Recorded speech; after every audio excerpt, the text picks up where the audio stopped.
Sundo, have you ever been awake but thought you were dreaming? Because that's the situation I'm in right now. I need someone to slap me, okay? Recently, the Suns pull off a great trade. They free up space for Bol. You think that's the end of it, sending Cam Payne out. The Suns replenish some of their second-round picks. That's all great. The thing that people might be missing in this is the trade exception that the Suns have now freed up. You mentioned last video that Matt Ishbia is playing chess, not checkers, and that could be the understatement of the century. Man. If the Suns are now able to bring in either TJ McConnell or Kelly Oubre, not on a minimum, Sundo, on a $6 million deal that's free, that's allowable, that somehow the Suns are going to be able to afford, even though it makes no sense on the surface. Can you explain why the Suns are now able to truly go after Kelly Oubre and not throw breadcrumbs at him, but instead nearly what he was making last season, which should be enticing? Yeah, so with the Cam Payne trade, and we traded Cam Payne for picks. So essentially, we didn't trade him for another player. So we didn't pick up salary, as we gave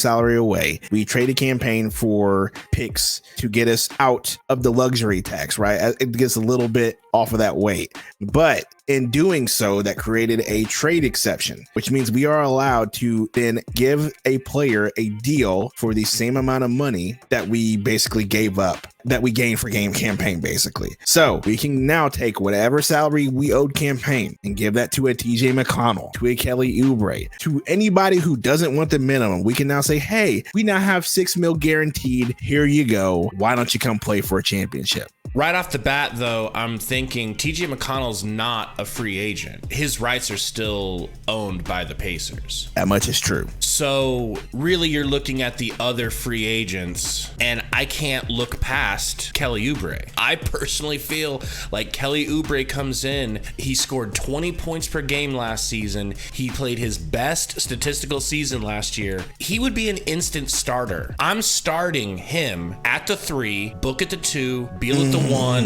KD at the 4, DeAndre Ayton at the 5. Oh my gosh, man. That would be just so good if that was able to happen. I'm with you. If you told me, hey, we're going to use that exception on a point guard or Kelly Oubre, I'm picking Kelly Oubre. I'm sorry. Like, I feel like we have enough ball handling on this team to get by with Beal and Booker and Durant and Goodwin. Like we'll be fine there. We have enough players to facilitate. But yes, if you told me that our starting lineup would be Beal, Booker, Oubre, Durant, and Ayton, with Gordon coming off the bench, with Yuta coming off the bench, with Bates Diop coming off the bench, Gabe, Bol coming off the bench, Gabe, Metu coming off the bench, Gabe, like Drew Eubanks coming off the bench, Gabe, like, bro, the depth would be wild, man. Like, you can't, the NBA CBA gives and taketh, and Matt Ishbia is just a wizard, my friend, a wizard right now. Him and James Jones, and James Jones we trust, as Code would say. Matt Ishbia may be a wizard, but to me, he seems more like a pirate,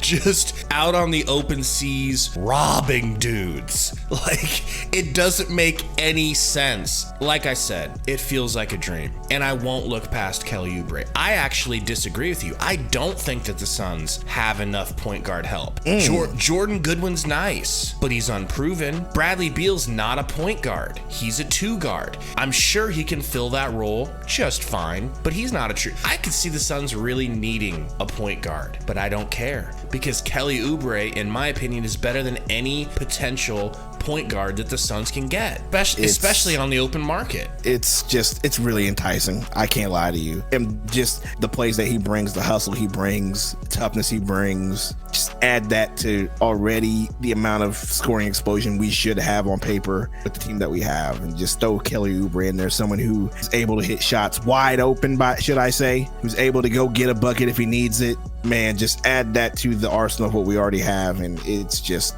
it's just limitless in my opinion, bro. It's just crazy. And for us to do that by trading Cam Payne, Gabe, like if I told you like a while back, like I know you're still stuck on the whole Cam Payne scoring 31, Gabe, but if I was to tell you, hey, if we trade Cam Payne but not trade him for Oubre, well, first of all, you would definitely want to trade him for Oubre. I know that for a fact. But if I told you, hey, we trade Cam Payne and it somehow turns into Kelly Oubre, you would not turn it down. Not even close. Matt Ishbia is the guy that sits down at the blackjack table and just destroys the casino, cleans house, and they have to ask him to get up and leave and be like, sir, I'm sorry, we just can't afford to have you continue to play because everything you touch turns to gold. People underestimate Kelly Oubre as a defender, a wing defender. He's not as long, as freaky long as Mikal, but he's long and he is great in passing lanes and he is intense on defense. And you put him back on this Suns team where he is going to be champing at the bit to get his first title and then turn that into a big payday, which he deserves in my opinion. Like he is so underrated. When Mikal and him were our wing defenders, that was what turned the tide for everything. Of course, he invented Valley Boys, his swag, his energy. We went from a embarrassment of a team that got picked on, laughed at, pushed down, forgotten, into a team with at least one handsome gentleman, Kelly Oubre, who's just as filled with swag as possible, so much so that it was contagious and everyone felt it. He misses a shot, he gets an and one, but he doesn't convert the shot, so it's just gonna be free throws. He's hitting push-ups. He gets knocked to the ground, he's hitting push-ups. The dude, remember when I said, well, but Cam Payne, what about the vibes? The vibes would never be more immaculate in Phoenix than if Kelly Oubre comes back. Big vibes with Kelly Oubre. That is a fact. That is a fact, bro. Like talking about this hypothetical, which isn't, I mean, it is a hypothetical, but it seems like every time we talk about something like this, it comes true, Gabe. So we might as well just keep trying to speak everything into existence at this point, bro.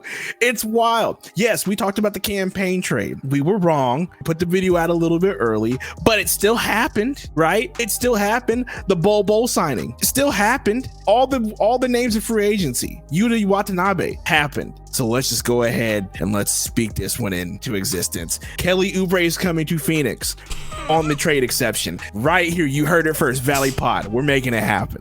And you just jinxed us. Shut up. No, I think it's possible. It's crazy because the whole trade that went down, I was not thinking this far ahead. But this could really be the Suns' year, Sundo. And if they've got a real fire burning here. And if you add Kelly Oubre, it's going to be like when you're sitting around the campfire squirting lighter fluid into it just to see the flames shoot up even higher into the air and almost singe off your eyebrows. Tell us what you guys think in the comments. Do you think Kelly Oubre would come play for the Suns for $6 million or so? Do you want Kelly Oubre, or is there another free agent that you've got your eye on now that the Suns have a little bit more flexibility? Thank you guys for hanging out. We'll see you next time. Peace.